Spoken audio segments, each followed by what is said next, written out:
So ipapakita ko sa inyo kung paano mag-test nito. Napakasimple lang po. Kung may digital kayo, okay? So iset nyo lang yung range nyo sa ohms, okay? Or ohmmeter natin. So sa ohmmeter niya, sa digital is may dalawang mode. So pipindutin mo lang yung mode para maging buzzer siya or continuity buzzer. Ayan, okay? So pagka ito naman, susukatin mo mga resistance naman, ayan, or diode. Yan po ang range. Okay, so tatlong mode kasi ito eh. Pati capacitor meron dito sa digital na to. Okay, ito sa resistance naman to. Okay, pag may nakita ng ohmmeter sign. So sa pagtitest ng fuse, dalawang way pwede mong gamitin. Tatlo nga dito sa digital eh. Ohms, pwede mo rin sa diode, buzzer, pinakamabilis ang buzzer. So usually yan ang ginagawa ko kasi madali nadidinig ko agad eh kung ano, pag na short mo yung fuse or na testing mo yung fuse, pag tumunog ibig sabihin good yung fuse. Okay, so sa diode naman dapat ang reading niya 0, 0. Okay, so ipapakita ko sa inyo. Okay, so diode muna tayo para makita nyo ha. So ito, okay, so dapat 0, 0 ang reading yan. Okay, hindi man umabot 0, 0, at least malapit siya mag 0. Okay, may natitira talaga. Lalo nyo pag nahawakan nyo yung dulo nyan, pag magte-testing kayo, huwag nyo hawakan to. Okay, ma-read yung resistance nyo. Okay, so yan yung pagte-test diode ang gamit. So babaguhin natin ang mode. Gawin natin resistance, ohms. So dapat 0 yan. 0 pa rin. Okay, ayan, may nababasa pa rin siya kahit paano.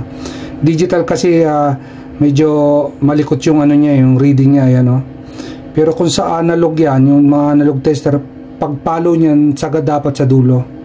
Okay, kung naka 0 ohms adjust yung analog tester nyo sa R times 1, 0 ohms adjust, is dapat sa 0 ang bagsak niya. Okay? So, dapat kasi pag ang ginagamit mo sa analog, lagi ka magsi 0 ohms. Kapag naglilipat ka ng range, dagdag ano ko lang. So, kung R times 1, adjust ka ng 0 ohms. Paano nyo i-adjust? I-short nyo to, tapos pihitin nyo yung 0 ohm adjust. Sayang wala akong analog ngayon dito sa aking lugar eh. Okay, so short mo lang yan, then makikuha mo yung reading, i-adjust mo yung 0 ohms hanggang tumapat sa 0 para makalibrate. Okay, so ayan. So sa buzzer, yung pinakamadaling pagtitesting ng fuse, ilagay nyo lang sa buzzer, marinig nyo yan. Okay, so ibig sabihin good. Okay, so kapag walang narinig, wala kayong na-reading, open yung fuse nyo. Okay, yan. So kuha tayong glass fuse, dito na lang natin ilagay. Ayan, okay, ganun lang kadali. So visually sa mga glass fuse, makikita mo kung may diferensya ang fuse. Okay, minsan nagko-color black or minsan open yung pinakaano niya, yung hibla niya sa loob. Okay, obvious naman na sira siya. Okay, so may isang fuse ngayon yung ginawa ng little fuse, yung nakikita nyo sa picture na yan, yung kulay, yung pabilog. So minsan kulay black, minsan brown, minsan medyo violet. Mga fuse po yan, gawa niya ng little fuse. Okay, so ang trabaho pala ng fuse is sa mga ano, gustong magtanong pa. Okay, ang trabaho ng fuse is not to protect our circuit.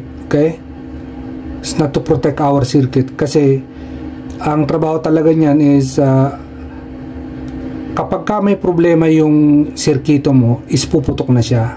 Okay, so yun lang yung trabaho niya. Hindi siya taga-protekta ng circuit para hindi masira, hindi ganon.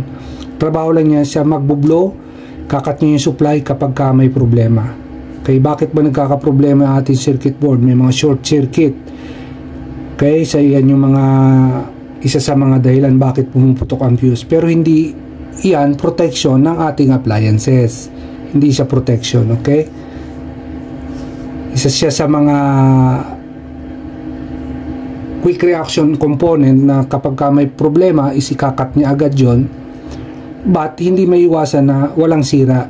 So kapag ang fuse ay pumutok, ibig sabihin may sira ang board mo. Okay? So ito lamang yung mga actual sample ng mga fuse. Okay? Ito yung mga common sa mga appliances, yung 20 mm siya. Okay? So yun yung mga sample niya. Okay? Different rating po yan. Okay? So pinakamataas niya 20 ampere. So meron din tayo dito. Ganon din to, glass fuse pa rin to. Okay? So same thing here. So ito naman yung mga makikita nyo sa mga automobile o sa mga amplifier, car stereo or car amplifier. Okay, so ayan. So iba't ibang klase. Okay, so fuse po yan. Okay, so iba-iba ng kulay, so may color coding yan. So itong pula na to, ang value nito is 10 ampere. So 10 ampere siya. Okay, yan. Okay, so marami po yan, maraming kulay yan, iba-iba. Okay, so kapag magpapalikit, titingnan nyo rin yun, yung value na yun. Okay, so same thing dito sa maliit. So imamacro set ko na lang, medyo malabo. Dito naman sa mga glass fuse, ang value nya nakasulat dito mismo sa ano nya, doon sa pinaka-contact nya. Okay, either this side or this side. Okay, so imamacro set ko na lang para makita nyo ng actual. Okay, so medyo malabo kasi. Okay, so ang mga fuse kung saan nyo makikita so may mga appliances na ang plug ganyan, so kasama na yung fuse. Ito yung mga ginagamit sa mga rice cooker. Okay, sa European, UK plug especially. So UK, so safe to yung gamitin. So ito yung isang klase na fuse, fuse holder. Okay, so naka built-in siya, mounted. So pero ano siya, may parang screw siya. So turn mo lang siya, i-push nyo pababa, then i-turn nyo kasi may spring yan. Okay, so yan, makita nyo yung fuse. Okay, isang klase. Marami kasing type ito meron kasi may kable sa magkabilang dulo katulad yung nasa picture. Okay, so pag ibabalik mo, i-press mo lang uli siya, then turn. Okay, ganun. Kasi kung pipitin mo, hindi mo pipihit yan so ilulubog mo siya. Okay, applyin mo ng pressure. Okay, yan, nakikita nyo. Okay, then turn. Okay, then aangat yan kasi may spring. So ganun din pag ibabalik naman, tulak nyo pababa. Ayan yan, then turn. Okay, huwag yung pupersahin, masisira yan. So ganyan lang siya para alisin yung fuse na yan. Okay, so tulak mo lang yung butas dyan. Okay, so yan, nakita nyo. So minsan nakakalimutan natin i-check yan na yan pala ay may fuse. Kasi kung iba, hanap ng fuse, yung pala nandyan lang. Kasi yan yung NEMA connector na may fuse na kasama na siya. Okay, so may sikreto rin yan para paano yan i-test. Tsaka paano ang connection yan dito sa ating mga pin. Ito, hanapin nyo kung saan siya nakakonect. Okay, so napaka-importante nito. Yung iba kasi hindi talaga nila alam na mayroon palang fuse dyan. So ayan, bunutin na natin. So ayan, nakikita nyo yung fuse. Ayan yan, may fuse. Okay, so pag sinilip nyo yan, may contact yan sa loob. Ayan so isa dyan, isang pin dyan nakakonect dito sa pin na to, sa ating line 1 or line 2. Ito grounding kasi ito ground to ito yung line 1, line 2, either way. Isa dyan nakakonect dito sa ating line, yung isa dyan papunta na sa ating circuit board. So testingin natin tong fuse na to gamit ang ating ohmmeter o yung ating digital tester. Okay, So may reading siya, dapat 0 kasi isang continuous line lang po yan eh. Okay.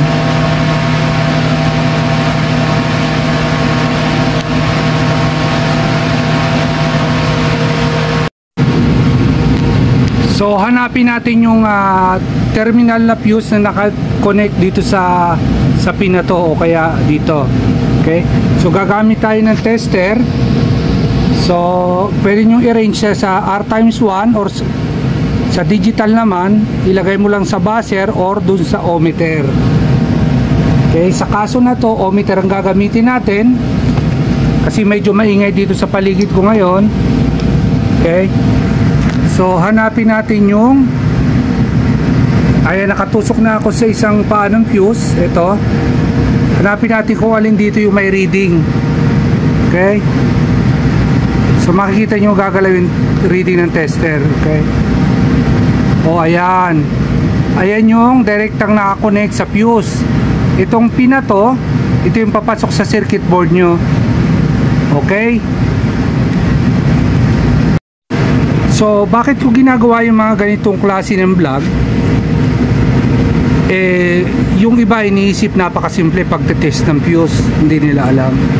Okay, so meron kasing mga gustong mag-aral mag-repair.